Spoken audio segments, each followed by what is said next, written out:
요즘 또 이제 뭐 부동산에 아직도 규제가 좀 있다 보니까 네. 부동산 투자하시는 분들이 현금을 좀 가지고 있는 분들이 있거든요. 네, 네. 이런 분들, 그러니까 현금이 지금 있다면 그러니까 네. 한국 주식 시장은 딱 9월에 현금 네. 들고 있는 분들이 네. 들어가기 좋은 어떤 시기, 타이밍이냐 네. 이거에 대해서 어떻게 생각하세요? 좋으냐 나쁘냐로 얘기하면 전 좋다라고 지금이 들어가기 좋은 단언할 수 있습니다. 단언을 정도, 네. 단언할 정도, 네. 확신을 가지고 확신이 있습니다. 네, 좋습니다. 그 정도예요. 제가 만약에 네. 작년에 대표님을 네. 뵀다면 네. 확신이 그 정도 있진 않았을 거고요. 네. 근데 지금은 꽤 괜찮은 시기라고 생각을 하고 있고요. 네. 저도 뭐 부동산을 어쨌든 거주 목적이긴 하지만 네. 가지고 있고 그리고 부동산 투자하시는 분들이 주변에 조금 왕왕 있는데 그런 분들이 이 부동산은 말씀하신 대로 경기라든지 네. 규제 그리고 물건의 그 규모가 되게 크잖아요. 그러니까 한번 들어갔다 나온다고 하더라도 한 6개월만 쉬어도 네. 돈이 꽤 뭉텅이 돈이 남아있는 분들이 있으시고 그럴 네. 때 주식을 많이들 하시더라고요. 네. 주식 투자자는 부동산을 안 해요. 맞아요. 그래서 돈을 못 벌어요. 거의 안 하시더라고요. 네. 아파트를 샀으면 하는 주변 이제 애널리스트 펀드 매니저 되게 많거든요. 근데 이제 본인이 주식을 잘한다 생각하니까 네. 역사적으로 보면 어쨌든 주식이 부동산보다는 복리 수익률이 높으니까 그렇죠.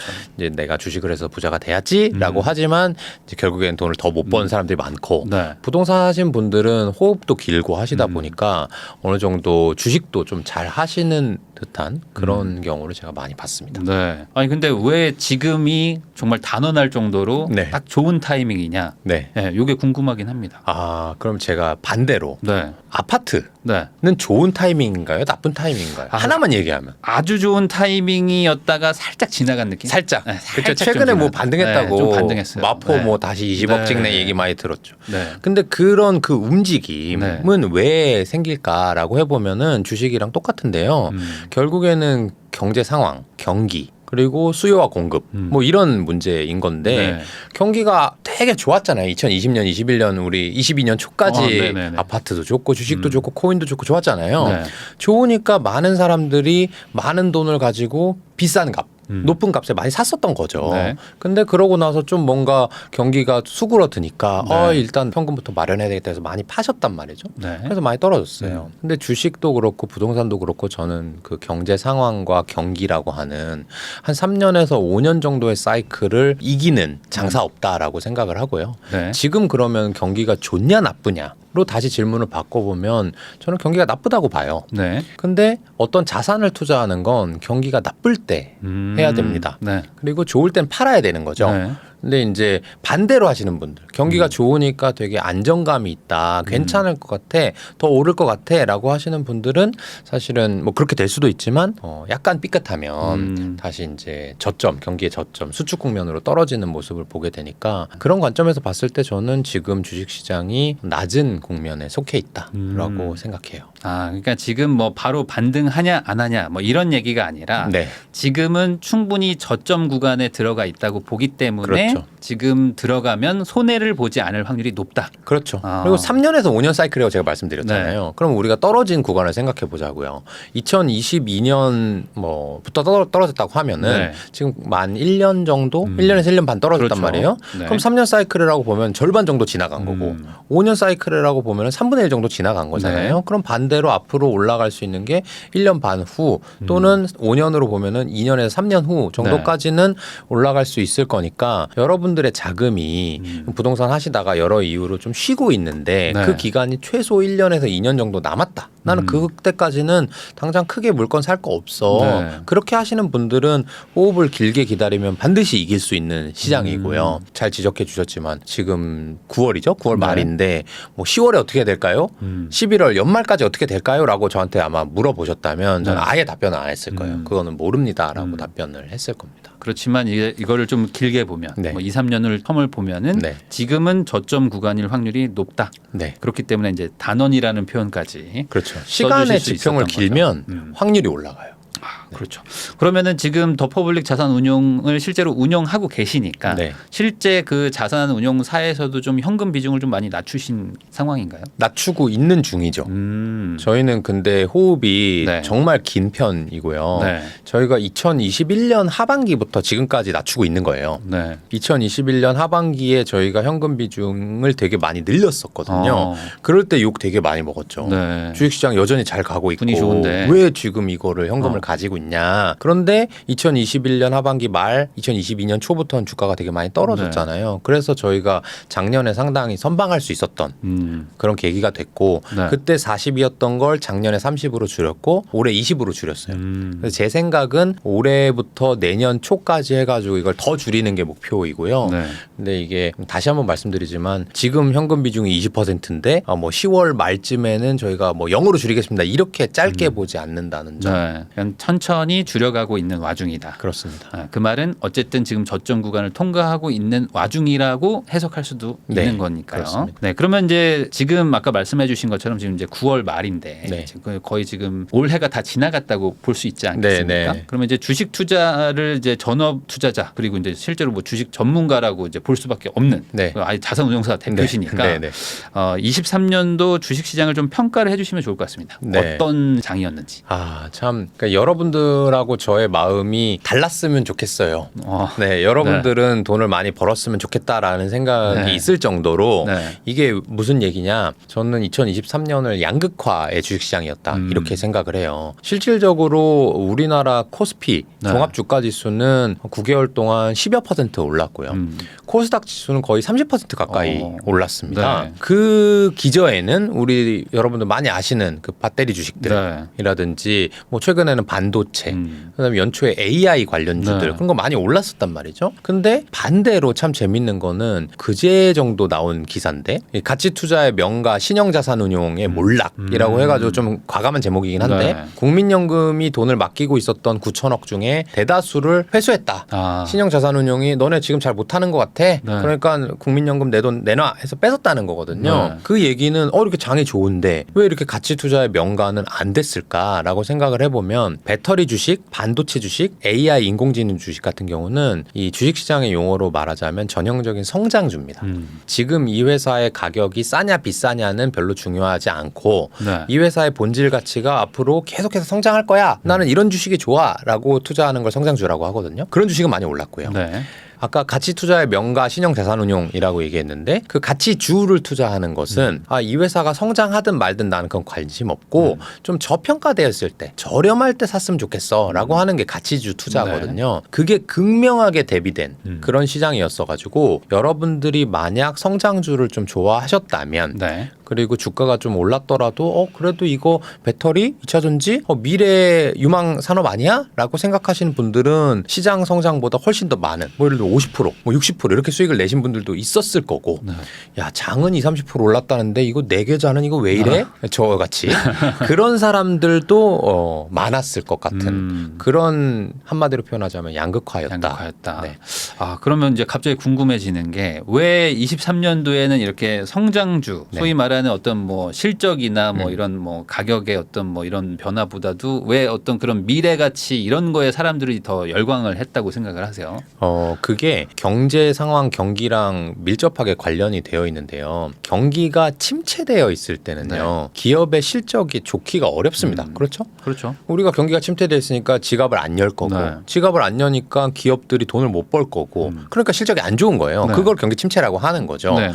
그러니까 이 본질 가치를 집중해서 본다든지 기업의 가치 평가를 열심히 하는 이른바 가치 투자 하시는 분들은 지금 이거 실적도 안 좋은데 지금 살 필요가 없을 것 같아라고 한단 말이에요. 그런데 어쨌든 주식시장에 남아있는 자금들은 있단 말이에요. 네. 그걸 다 빼가지고 부동산이라든지 다 예금에 넣는 건 그렇지 아닙니다. 않죠. 일부 그 증시 대기 자금이 있는데 그 남은 사람들은 훨씬 더 공격적이고 고수익을 노리는 사람들이에요. 네. 그런 사람들은 그래? 지금 경기 침체야? 얘네 실적이 안 좋아? 나 그 관심 없어. 왜냐하면 난 전기차 10년 후, 뭐 인공지능 20년 후, 전 세계 사람들이 달나라 화성 가서 사는 100년 후를 볼 거니까라고 하게 되거든요. 네. 그래서 경기 침체기에서 경기 확장기로 돌아가는 그 초입에는 반드시 성장주 그리고 그것을 이끌어 나가는 주도주 위주의 장세가 펼쳐지고요. 제가 주식을 시작한 게 2004년이거든요. 네. 지금 올해 20년 차 됐는데 매번 그랬습니다. 매번 주식시장이 경기 침체를 겪고 언젠가 다시 돌겠다. 이제 1년 떨어졌으니까 많이 떨어지지 않았어? 할 쯤 되면 그런 주식들이 먼저 오르고요. 그때 이번에 적중했던 그런 일종의 테마들은 배터리, AI, 반도체 이런 것들이 견인했던 거죠. 그러면은 이런 거를 사실 이제 반복됐다면 네. 대표님도 좀 거기에 조금만 좀 이렇게 비중을 좀 높여놨었으면 맞아요. 좋지 않았을까라는 맞아요. 생각이 좀 불현듯 드는데 맞아요. 그럼 일부러 그런 걸 좀 기피하시는 것인지 아니면은 그런 거를 하긴 했는지 이런 것도 좀 궁금합니다. 네. 저도 네. 당연히 돈을 벌고 싶기 때문에 기피할 필요가 없죠. 아는데 네. 왜 기피합니까? 네. 근데 이 투자 성향이라는 게 약간 좀 차이가 있어서 네. 저희의 해외 펀드는 네. 올해 수익이 상당히 좋습니다. 근데 국내가 상당히 안 좋은 거인데 그게 어떤 차이를 가지고 있냐면 해외 주식들은 말하자면 전 세계에서 가장 짱짱한 성장주를 살 수가 있어요. 저희가. 그렇겠죠. 그렇죠. 네. 그래서 저희가 이 책에도 머니트렌드 2024에도 제가 적었듯이 이 인공지능으로 영어 학습하는 어플리케이션 D사를 제가 투자를 했었거든요. 그런데 그런 회사들은 전 세계에서 가장 큰 영어 학습 어플리케이션을 운영을 하고 있다 보니까 어떻게 보면 인공지능을 받아들이는 것도 상당히 빠르고 거기 연구원들도 전 세계적인 이 석학들을 쓰는 거죠. 네. 그렇기 때문에 그런 주식을 투자할 수가 있는데 국내 펀드로 옮겨오면 국내 펀드는 어쩔 수 없이 국내에 상장된 기업들만 투자를 해야 되는데 네. 인공지능으로 예를 들어보자면 우리나라에서 정말로 인공지능을 가장 잘한다 하는 회사는 어딜까 생각을 해보면 대기업일까요? 중소기업일까요? 그냥 생각은 그냥 대기업일 것 같은데. 당연히 대기업이죠. 삼성전자, 네. 네이버, 네. 카카오 이런 데가 인공지능 제일 잘할 거 아니에요. 근데 삼성전자의 본업은 반도체죠. 일단 반도체 열심히 팔아야 되죠. 네. 네이버 같은 경우는 검색 포털에서 광고 네. 팔아야 되죠. 그러니까 거기는 AI가 잘 되면 물론 앞으로 조금씩 부풀어 가겠지만 당장 이렇게 빛을 반짝 보진 못한단 말이에요. 비중이 너무 작군요. 비중이 작아요.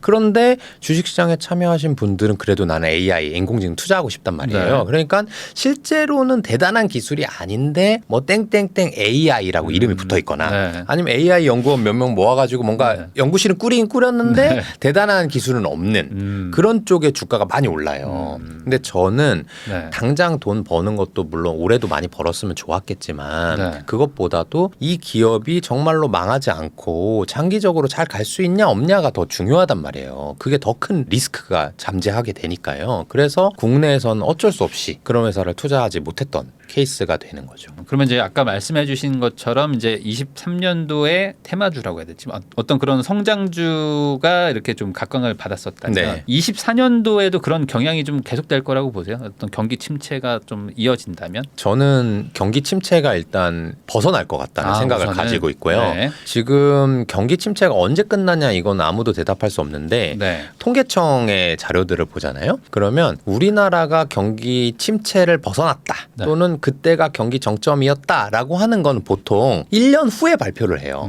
다 지난 다음에. 네. 그것도 이렇게 그 뭐 국가기관의 훌륭하신 네. 연구원분들께서 이렇게 쭉 지표들을 만들어 보고 정말 꺾였었네. 정말 그때가 바닥이었네. 네. 확인하고 발표를 한단 말이에요. 네. 그들도 몰라요. 그러니까 저도 모르죠. 근데 어느 정도 시간을 겪고 보니까 한 1년에서 1년 반 이렇게 떨어졌으면 저점 국면에 가깝겠다. 보통 3년에서 5년이 순환 주기이니까 라고 저도 믿어보는 거고요. 네. 그런 걸로 보면은 2023년 말 지나가면서 2024년을 보면 경기는 다시 어느 순간 확장기로 접어들 가능성이 높다. 네. 그렇게 생각을 하게 되고요. 그러면 저점 국면에서는 일종의 테마성을 가진 성장주가 주도를 하는 시장이 오게 되는데 실제로 경기가 완만하게 정말로 성장을 하기 시작하잖아요. 그러면 아까 얘기했던 본질 가치, 기업의 실적 이런 걸 보는 사람들이 슬슬 이제 주식시장에 들어오는 거예요. 네. 근데 그런 사람들은 10년 후에 인공지능 나 이거 잘 모르겠어. 지금 당장 돈 잘 버는 기업들이 좋아라고 네. 한단 말이죠. 네.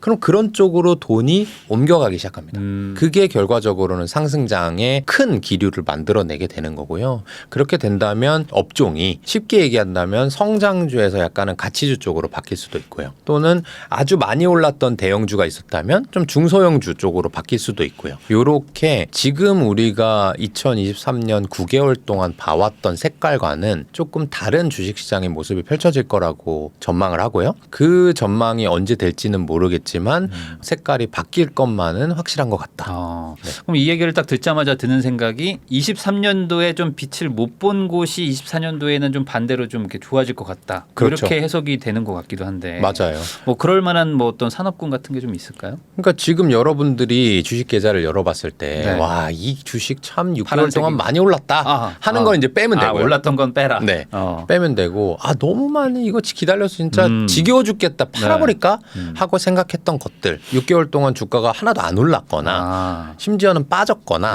네. 하는 기업들은 반등의 가능성이 저는 충분히 있다라고 생각을 하고요. 네. 한 가지 이제 주의해야 될 건 뭐냐면 그거를 너무 작은 기업으로 해가지고 네. 초소형주 또는 뭐 안 좋은 말로 잡주 네. 같은 걸 내가 갖고 있는데 내가 손실 났다고 해서 네. 이거 이제 오르겠거니 이런 개념이 아니고 네.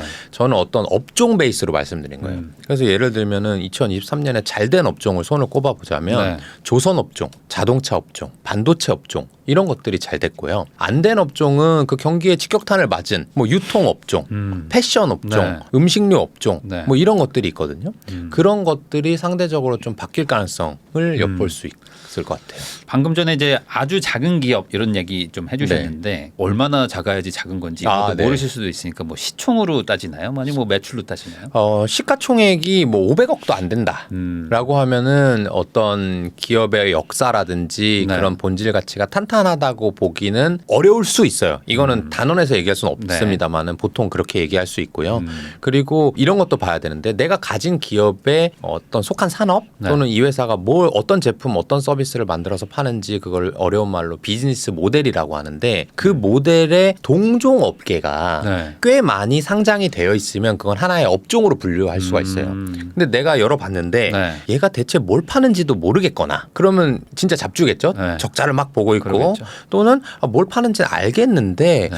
이거 비슷한 주식이 몇 개 없거나 아니면 비슷한 주식도 다 100억, 200억, 300억밖에 시가총액이 안 되네 라고 하는 것들은 그게 경기 순환이 된다고 해서 반드시 초과 수익을 내는 그런 시기가 온다고 볼 수는 없죠. 그러니까 본인의 계좌에서 무조건 지금 지지부진하다고 해서 믿을 수는 없고 네. 이 중에서 이제 너무 시총이 작거나 네. 아니면 너무 이제 뭐 외딴 섬처럼 이제 고립되어 있는 애들 네, 네. 이런 애들은 빨리 손절하시라. 그렇죠. 그렇죠.